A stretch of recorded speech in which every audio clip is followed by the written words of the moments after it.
오늘은 야곱 이야기를 하려고 합니다.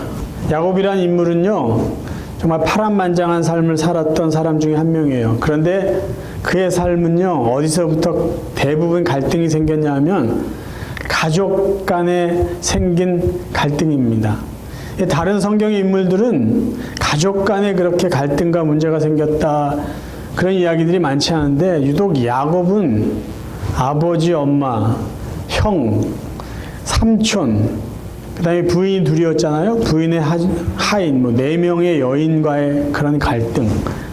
이렇게 대부분 일이 가족 간에 생긴 일이에요. 그리고 삼촌 라반과의 또 갈등.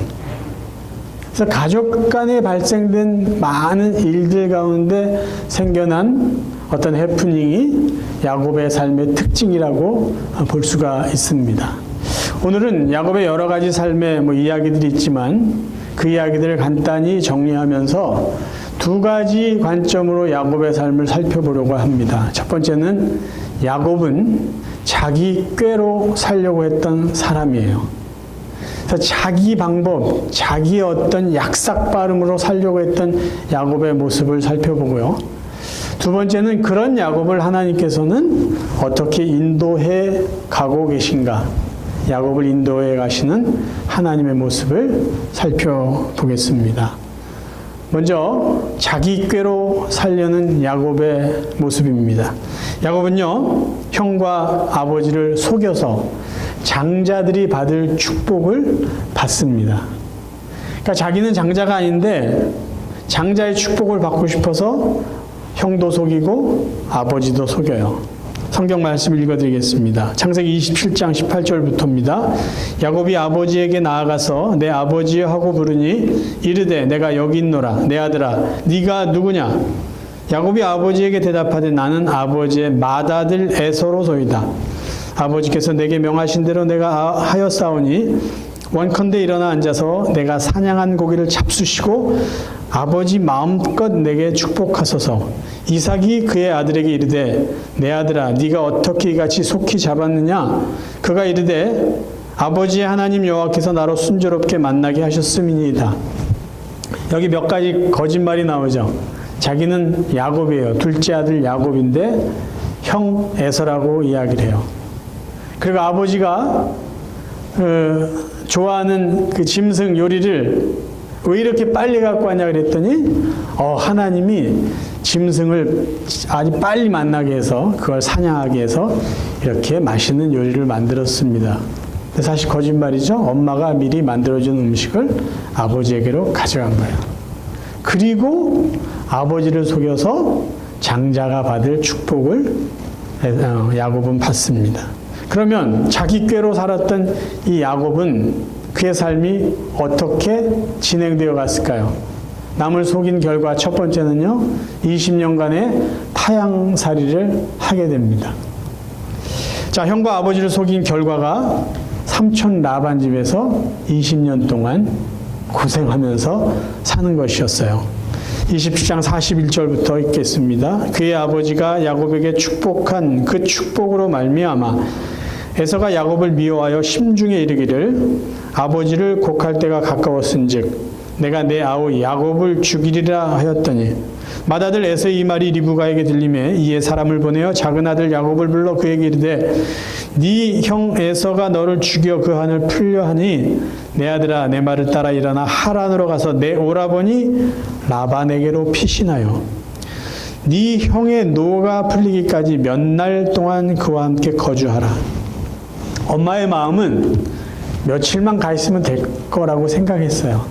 며칠 있으면 맏아들 에서의 이 감정이 풀릴 것 같으니까 잠깐만 피했다가 다시 와라라고 했는데 그 잠깐이 20년 동안 이어지게 되죠. 자, 남을 속였던 형과 아버지를 속인 야곱의 삶은 어땠을까요? 그도 남에게 속임을 당하는 삶을 삽니다. 20년 동안 삼촌에게 10번이나 속아요. 창세기 31장 6절입니다. 이 말은요, 야곱이 두 부인에게 말했던 이야기예요. 그대들도 알거니와 내가 힘을 다하여 그대들의 아버지를 섬겼거늘 그대들의 아버지가 나를 속여 품삯을 10번이나 변경하였느니라. 그러나 하나님이 그를 막으사 나를 해치지 못하게 하셨으며. 그리고 이제 그 다음 말은요, 직접 삼촌 라반에게, 자기 장인이죠, 라반에게 한 말입니다. 내가 외삼촌의 집에 있는 이 20년 동안 외삼촌의 두 딸을 위하여 14년, 외삼촌의 양떼를 위하여 6년을 외삼촌에게 봉사하였거니와 외삼촌께서 내 품삯을 10번이나 바꾸셨으며. 안 줬단 말이죠. 속임을 당하는 거야. 약삭빠르게 남을 속여가면서 살려고 했던 야곱의 인생은요, 타양살이와 더불어 그 역시 속임을 당하는 그런 삶을 살아갈 수밖에 없었다는 것이에요. 그러면 그런 야곱을 하나님께서는 어떻게 인도해 주셨을까요? 하나님은 자기 꾀에 넘어간 야곱과 함께 해 주십니다. 자, 어머니의 그 충고에 따라서 먼 길을 야곱이 떠납니다. 그때 하나님이 야곱을 찾아와서 만나주세요.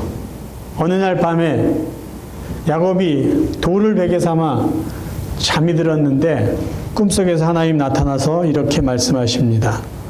창세기 28장 13절입니다. 여호와께서 그 위에 서서 이르되 나는 여호와니 너의 조부 아브라함의 하나님이요 이삭의 하나님이라. 너의 할아버지, 너의 아버지의 하나님이야. 그렇게 이야기하세요. 그리고 굉장히 중요한 말씀을 더해 주십니다. 내가 너와 함께 있어. 네가 어디로 가든지 너를 지키며 너를 이끌어 이 땅으로 돌아오게 할지라. 내가 너에게 허락한 것을 다 이루기까지 너를 떠나지 아니하리라. 굉장한 축복을 말씀해 주세요. 내가 너와 함께 있겠다는 거예요. 너와 함께 있겠다. 떠나지 않겠다라는 거예요. 근데 이 말을 들은 야곱이요, 놀라운 신앙 고백을 합니다. 그리고 새롭게 하나님에 대해서 이해해요. 그가 이해하고 깨달은 것이 뭐냐면, 하나님이 여기도 계시구나라는 거예요. 이건 무슨 말이냐면요, 그 시대의 사람들이 갖고 있었던 신의 개념은 어떤 개념이냐면, 자기들이 믿고 의지하는 신은요, 가족 개념의 신이에요. 그 부족 개념의 신이에요. 그리고 자기들이 살고 있는 그 지역에 한해서 능력을 발휘하는 신이라고 생각했어요. 그러니까 지금 야곱은 부모님이 살고 있는 그 브엘세바를 떠났을 때 하나님은 자기와 함께 하시다는 생각을 못했어요. 왜? 그 시대 사람들이 가지고 있던 신의 개념이 그거였으니까. 그런데 그래서 더 불안했을 텐데 꿈에서 하나님이 나타나셔서 내가 너와 함께 하겠다. 내가 너와 끝까지 함께 하겠다. 너를 축복해 주겠다. 그 말을 듣고는 깨달은 거죠.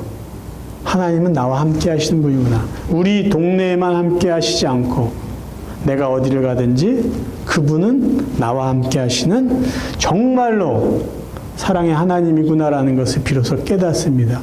그래서 그가 이런 고백을 하고 하나님 앞에 제사를 드려요. 창세기 28장 16절 야곱이 잠이 깨어 이르되 여호와께서 과연 여기 계시거늘 내가 알지 못하였다. 이게 바로 하나님의 집이구나 여기가. 그래 하나님한테 제사를 드려요. 하나님이 함께 하신다는 것을 느끼고 알고 고백하는 사람이 해야 될 것은 하나님 앞에 제사 드리는 거예요. 하나님은요 어디든지 계시는 분이에요. 저와 여러분이 거하는 그 어느 곳에서도 하나님 우리와 함께 하세요. 그리고 우리가 갈 수 없는 그곳, 우리가 없는 그곳에도 하나님은 여전히 존재하시는 분이라는 거예요. 그래서 그게 신학적으로 무소부재 하시는 하나님이라는 거죠. 무소부재. 안 계신 곳이 없는 어디든지 거하시는 분이 하나님이다라는 그게 무소부재의 하나님이에요.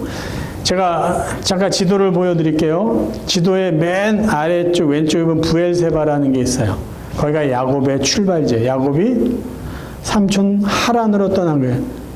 그러면 왼쪽으로 쭉 올라가면 하란으로 적혀 있는데요. 하란은 이 지도에 보이지 않아요. 저 위에 있어요. 그러면 야곱이 그 중간 베델에서 하나님을 만난 경험을 하는데 이미 하나님 브엘세바에 계셨고요. 베델에서도 계셨고 야곱이 가는 하란에도 계셨고 나중에 야곱이 하란에서 내려오면서 오른쪽으로 내려오면서 야복강 있는 거기 분이엘 그 지역에 왔을 때도 여전히 하나님은 계신 거예요. 여전히.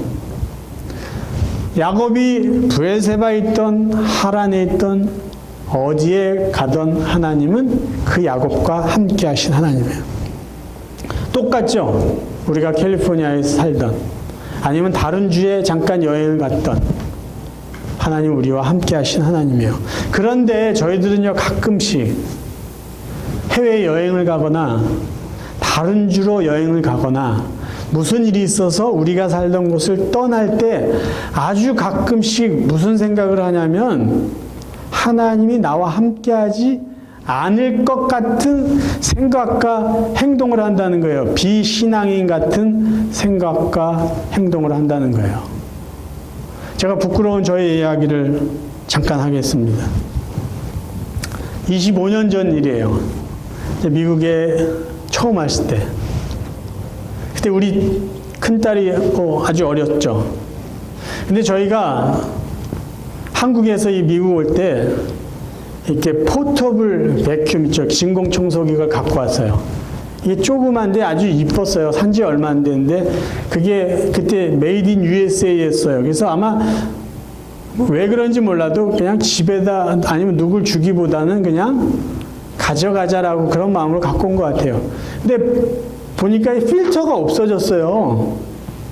그 조그만 그 이쁘고 포터블 진공청소기에 그 먼지 거르는 그 안에 있는 필터가 있잖아요. 그게 없어요. 어느 날 보니까. 그래서 이 미국 백화점을 다녀봤더니 그런 물건이 없어요. 그런 제품에. 그러다가 K마트라는 오래전에는 그 K마트라는 월마트 같은 큰 그 몰이 있었어요. 큰 그 상가가 있었는데 그 상점이 거기를 우리 아기하고 이제 와이프하고 같이 갔는데 이렇게 저거 뭐 구경하다가 베큐um 파는데 이렇게 봤는데 우리가 한국에서 갖고 온 거랑 똑같은 베큐um이 거기 진열되어 있는 거예요. 그래서 혹시나 하고 그걸 거기 안을 열어봤더니 거기 필터가 있는 거예요. 그래서 그 직원에게 물어봤어요. 이 필터만 따로 살 수 있냐 했더니 그렇진 않대요. 그냥 이거 전체로 사는 거고 이건 진열해 놓은 거니까 이거 팔 수 없다고. 알았다고 그러고 아쉬운 마음에 거길 떠나지 못하면서 제 생각에 뭐가 들었는지 아세요? 저 필터를 가지고 가야 되겠다. 정말이에요. 이게 멋있게 말해서 좀 이렇게 순화한 표현으로 가져가야 되겠다 그랬지 원색적으로 표현을 훔쳐가는 거 아니에요. 그리고 어떻게 할게요? 그걸 빼가지고요. 그 유모차 보면은 그 이렇게 햇빛 가리개를 이렇게 위에 이렇게 접었다 폈다 하는 거 있잖아요. 거기다 그 필터를 올려놓고 옷을 그 위에 살짝 덮어가지고 다른 물건 값만 지불하고요. 그거를 들고 차 있는 데로 왔어요. 차 트렁크를 열려고 하는데요. 갑자기 제 마음에 무슨 소리가 들렸냐면 야 천선아 너는 한국에서만 목사냐? 딱 그런 거예요. 너는 한국에서만 내가 하나님이냐? 미국에서는 너의 하나님이 아니냐? 그래가지고요. 제가 다시 들어갔어요. 그대로 꽂아놓고 왔어요. CCTV에 찍혔을지도 모르는데 지금 생각해보면 회개했죠. 회개했어요. 그러니까 내가 믿는 하나님은요, 한국에서도 하나님이었고요, 미국에서도 하나님이에요. 내가 믿고 따라야 할 삶의 원칙은 한국에서도 하나님 말씀대로고요, 미국에서도 한국 말씀이에요. 미국에서도 성경 말씀 그대로예요. 그렇죠? 하나님은 캘리포니아 오렌지 카운티에만 나와 함께 계신 분이 아니라 내가 뉴욕에 가도 나와 함께 하시는 분이고 내가 따라가고 믿고 의지하고 고백해야 될 하나님은 오렌지 카운티에서만 고백할 하나님이 아니라 한국에 가 있던 유럽에 가 있던 동부가 있던 변함없이 하나님은 저의 하나님이고 내가 믿고 의지하고 따라야 될 삶의 원칙은 하나님 말씀 성경이라는 거예요. 잠깐 다른 데 갔을 때 아무도 나를 알지 못하니까 내 멋대로 하면 안 된다는 거죠. 그렇죠? 하나님 우리와 함께 한다는 건요, 우리 삶의 원칙이 변함없다라는 말씀과 똑같아요. 우리가 믿고 고백한 하나님은 교회만이 아니라 가정도 똑같고요, 직장에서도 똑같고, 우리가 믿고 적용해야 될 하나님의 말씀은 교회도 똑같고, 가정에서도 똑같고, 직장에서도 똑같고, 여행하는 어느 곳에서도 똑같다는 말씀이에요. 두 번째, 하나님께서 야곱을 인도하시는 모습은요, 야곱의 힘을 빼십니다. 야곱의 힘을 빼세요. 20년의 타향살이를 정리하고 야곱이 고향으로 돌아오고 있어요. 그런데 고향이 가까울수록 야곱의 마음을 무겁게 하는 것이 있어요. 그것은 뭐냐면 형 에서에 대한 두려움이에요. 20년이 지났는데도 여전히 그의 마음속에 그 두려움이 있어요. 아직도 형이 나를 묘해서 나를 죽이면 어떡할까. 그래서 궁리를 합니다. 형의 마음을 좀 달래서 나를 미워하고 죽이려는 마음이 좀 없었으면 좋겠다라는 생각으로 형을 위해서 어마어마한 양의 짐승을 준비해서 보내요.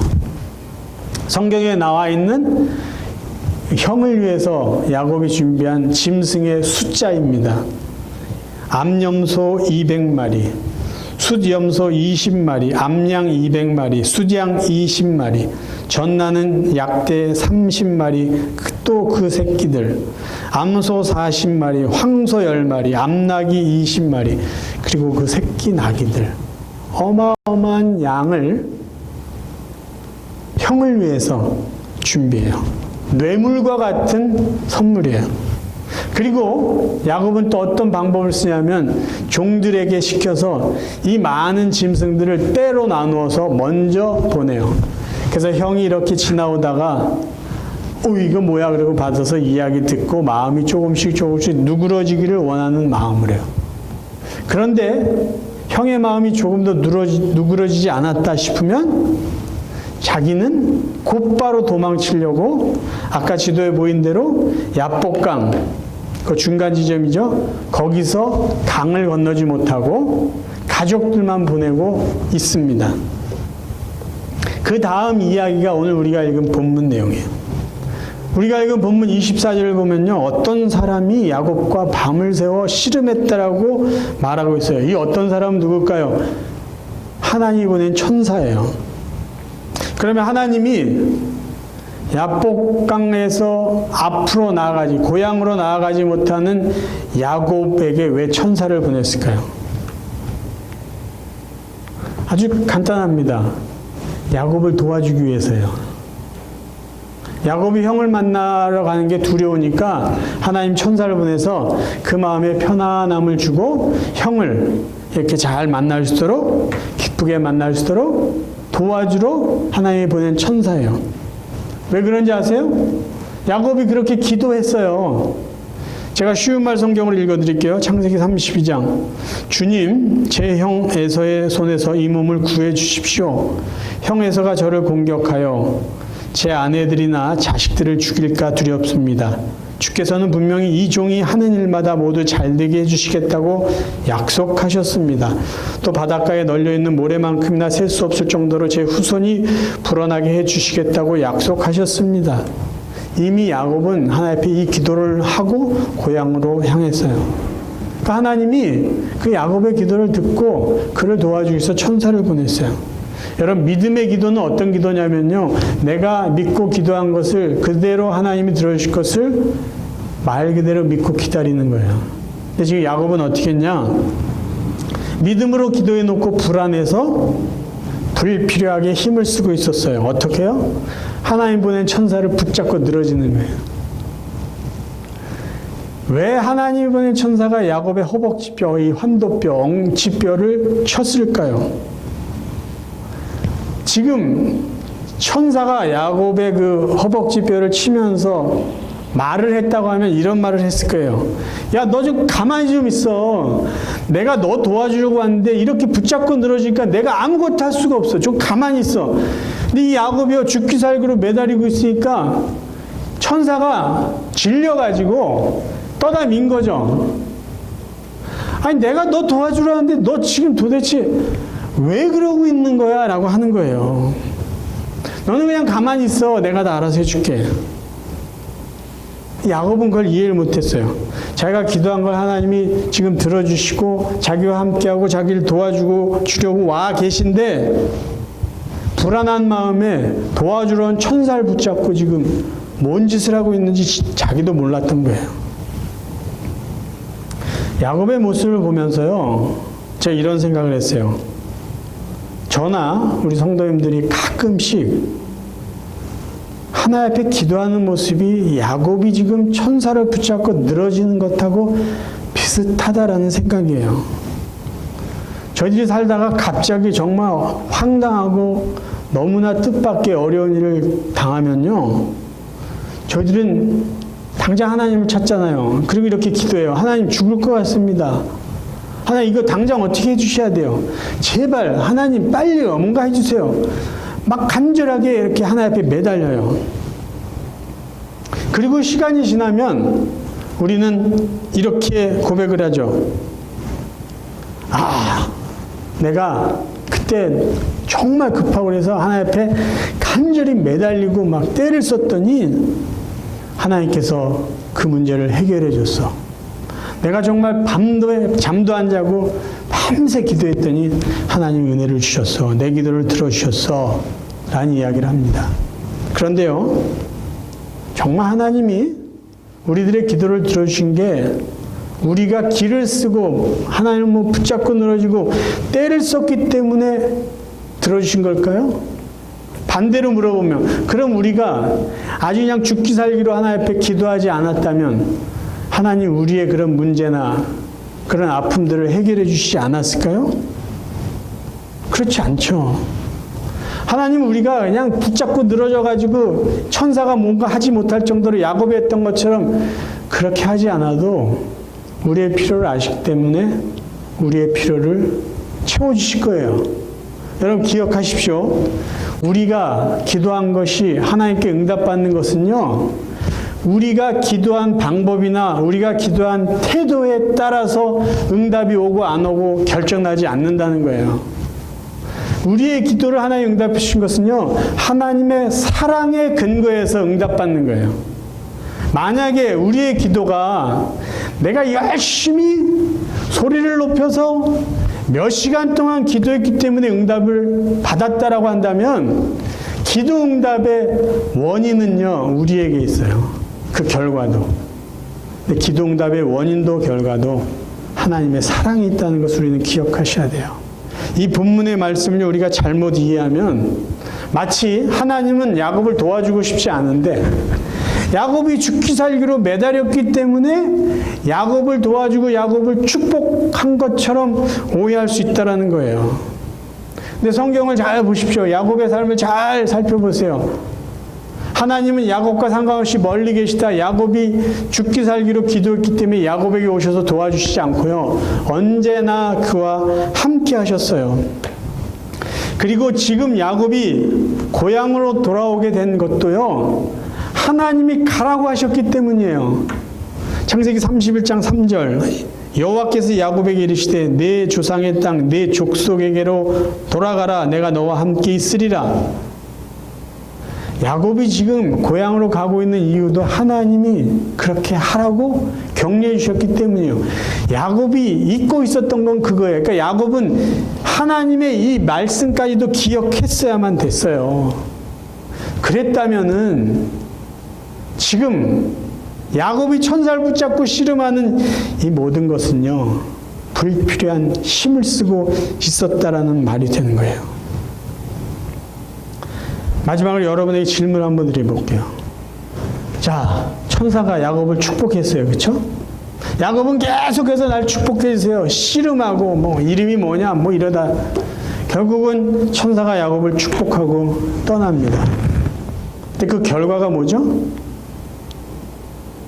야곱은 저른 거예요. 그러면 야곱이 기도했던 내용과 천사가 야곱을 축복했던 그 결과는 분명히 다른 거예요. 야곱은 무언가 형을 만날 때 어떤 두려움이 없던가, 아니면 뭐가 형보다 강하던가, 어쨌든 그런 걸 거예요. 근데 지금은요, 불구자가 됐어요. 형이 자기 죽이러 오면요, 도망치지도 못할 정도의 상태가 됐어요. 근데 성경은 천사가 야곱을 축복했다고 되어 있어요. 뭘 축복해 준 거예요, 뭘. 그리고 천사가 떠나니까 야곱은 다리를 절면서 담담하게 형을 만나러 갑니다. 어떤 일이 도대체 벌어진 걸까요? 지금 야곱이 절뚝거리면서 형을 만나러 가는 건요, 될 대로 되라, 자포자기의 모습이 아니라 믿음의 모습이에요. 어떤 믿음이냐? 천사가 야곱을 축복해 준 것은 어떤 축복이냐 하면요, 이제는 내 꾀로, 내 재주로, 내 생각으로 살지 않고 하나님이 인도해 주시고 하나님이 주시는 은혜로 살겠습니다라는 믿음의 걸음이라는 거예요. 나는 비록 연약해도, 나는 다리를 절어도 이제는 괜찮아요. 왜? 하나님이, 여지껏 함께 하셨던 그 하나님이 앞으로도 나를 인도해 주실 것을 그가 드디어 믿고 깨달았어요. 그래서 이게 축복이 되는 거예요. 우리가 생각하는 축복은 갑자기 야곱이 뭐 헐크가 되던가 그게 아니고, 비록 절름발이가 됐더라도 걱정하지 않을 수 있는 믿음이 생긴 거예요. 그전엔 내 잔꾀를 가지고 아주 노력해서 살고, 지금도 붙잡고 늘어지면 뭔가 일어날 줄 알았는데, 아, 이거 아니구나, 이거 다 필요 없구나, 하나님이 주시는 은혜, 하나님이 이끄시는 그대로 그렇게 사는 것이구나, 비로소 야곱은 깨달았어요. 그래서 이게 바로 야곱에게 축복이 됩니다. 사랑하는 성도 여러분, 하나님의 은혜는요, 내가 노력해서 얻어내는 것이 아니에요. 그렇죠? 하나님의 은혜는 하나님의 사랑으로부터 우리로 하여금 주시는 거예요. 그러니까 하나님의 사랑 때문에 우리가 받아 누리는 거예요. 그래서 그 은혜는 정의하기가 어려워요. 과분하고 이해할 수 없는 거예요. 그러면 우리가 하나님의 은혜를 받아 누리길 원한다면 해야 될 일이 뭘까요? 힘쓸 필요가 없다는 거예요. 힘써서 얻을 수 있는 게 아니기 때문이에요. 그냥 사모하고 기다리고 주실 때 감사함으로 받고 누리는 거예요. 여러분, 지금 혹시 뭐 급한 일이 있어요? 아, 요거 빨리 없었으면 좋겠다, 피했으면 좋겠다는 일이 있어요? 그러면요, 믿음으로 기도하세요. 믿음으로 기도하세요. 너무 힘쓰지 마세요. 여러분, 무슨 일이 있을 때 아무것도 안 하는 거, 그것도 문제지만, 무슨 일이 있을 때요, 너무 죽을 것 같이요, 떼쓰고 그렇게 하지 말라는 거예요. 왜요? 그거 믿음이 아니라 불신일 수 있어요. 내가 정말 하나님이 나와 함께 하신다는 것을 믿고 지금까지 인도해 주신 하나님을 믿는다면요, 아니 그렇게 죽기 살기로 힘쓸 필요가 뭐가 있어요. 하나님이 우리의 아버지신데. 그래서 저와 여러분이요, 어떤 상황 가운데도 함께 하신 하나님을요, 오늘도 더 붙잡고 믿고 그 하나님을 아버지로 계속해서 고백할 수 있기를 바라요. 그리고 일이 터졌을 때 우리의 생각, 얄팍한 어떤 방법이나 잔꾀, 그게 아니라 우리 자신보다 우리를 더 잘하시는 그 하나님이 이끄시는 대로, 인도하시는 대로, 그 은혜대로 살아갈 수 있는 정말 복된 성도들이 되시기를 주님의 이름으로 축원합니다.